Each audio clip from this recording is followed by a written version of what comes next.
Novembre 2006, sommet historique à Pékin. Pour la première fois de son histoire, la Chine accueille l'Afrique à bras ouverts. Bouteflika, le président algérien, Moubarak, l'Égyptien, Thabo Mbeki, le Sud-Africain, Wade, le Sénégalais, Omar Bongo, 48 chefs d'État africains sur les 53 du continent ont fait le déplacement. Ce jour-là, l'objectif de la Chine est clair. Dans ce sommet à huis clos, loin du regard occidental, elle propose à l'Afrique de sceller une puissante alliance, de l'investissement chinois contre les richesses du continent noir. Pour vaincre les dernières résistances, les Chinois ont brandi les principes de non-ingérence et multiplié les marques de respect aux chefs d'État africains, reçus comme Denis Sassou Nguesso, le président du Congo, à l'égal des plus grands chefs d'État occidentaux.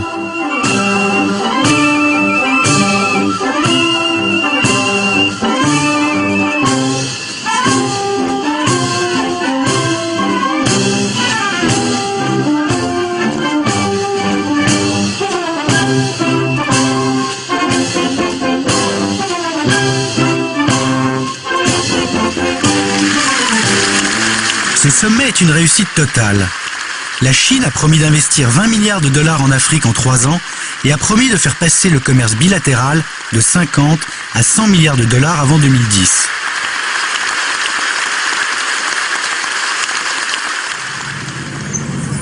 La République du Congo est l'exemple même de ce qui intéresse les Chinois sur le continent noir.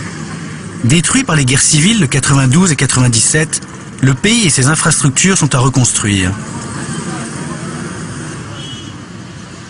Situé dans le bassin du fleuve Congo, qui abrite la 2e forêt primaire au monde après l'Amazonie, le Congo est un pays riche, en bois, en pétrole, en minerais. Mettre la main sur le pétrole africain, la ressource la plus convoitée au monde, sera long et difficile pour la Chine. À l'image de la connivence entre Christophe de Margerie, le patron de Total, et de Denis Sassou Nguesso, le président congolais, les compagnies occidentales sont bien implantées et elles ne seront pas faciles à déloger. Alors, en attendant, les entreprises d'État chinoises ont choisi d'occuper d'autres terrains.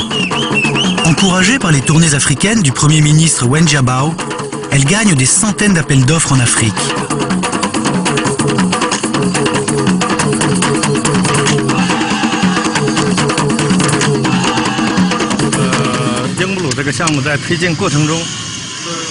Routes, barrages ou palais comme ici à Brazzaville, le ministère des Affaires étrangères, l'immeuble de la radio-télévision ou le siège de la Société des pétroles, les réalisations chinoises se multiplient.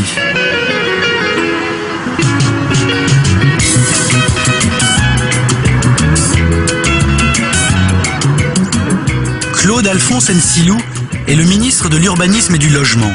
Il pilote quelques-uns des grands chantiers gagnés par les Chinois. Aujourd'hui, il nous emmène à Bakongo, un quartier populaire qui va céder la place à de coquettes villas et à une population choisie.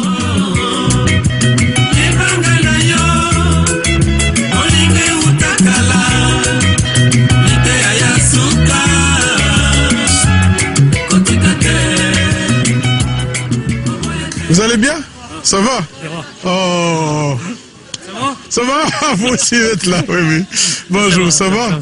Ah, ça va. Oh, ni hao. Ni hao, ouais. Alors, ça va, là, la jeunesse?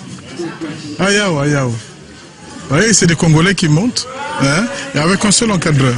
Donc, en même temps qu'on règle le problème de logement, on règle le problème de l'apprentissage. Hein. Il faut que, de transfert de savoir-faire.